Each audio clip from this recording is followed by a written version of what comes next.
আজকে আমরা জানবো কিভাবে আপনি আপনার ফেসবুকের ফ্রেন্ড লিস্ট হাইড করবেন। ফেসবুকের ফ্রেন্ড লিস্ট যদি হাইড করা থাকে সেই ক্ষেত্রে কিন্তু আপনার অ্যাকাউন্টে সিকিউর থাকে, কেউ দেখতে পারবে না। আপনার ফ্রেন্ড লিস্টের আপনার ফ্রেন্ডদের কাছ থেকে কেউ তথ্য নিতে পারবে না। এক্ষেত্রে ফেসবুকটি আপনার হ্যাকিং থেকে সুরক্ষিত থাকবে। তো ভিডিওটি শেষ পর্যন্ত দেখার অনুরোধ রইল। আর আপনি যদি এই চ্যানেলে নতুন হয়ে থাকেন তাহলে চ্যানেলটি সাবস্ক্রাইব করবেন এবং পাশে থাকা যে বেল আইকনটি আছে সেটা বাজিয়ে দেবেন পরবর্তী নোটিফিকেশন পাওয়ার জন্য। তো প্রথমত আমরা একটি ব্রাউজার ওপেন করে নেব।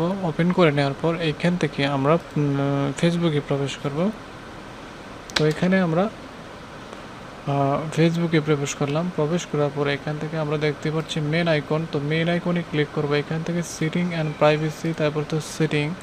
তো সেটিংয়ে ক্লিক করব। এইখান থেকে প্রাইভেসি, তো প্রাইভেসিতে স্ক্রল করে নিচের দিকে চলে আসব।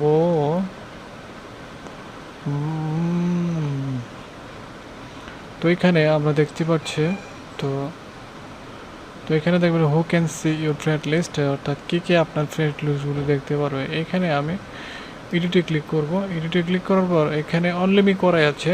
তো এখানে ইচ্ছে করলে আপনি যে পাবলিক, তো এখানে দেখেন এখানে আরও অপশন রয়েছে। তো এখানে আপনারা সিলেক্ট করতে পারেন। তো আমরা যেহেতু হাইড করে ফেললাম তাহলে অনলিমি করে দিলাম।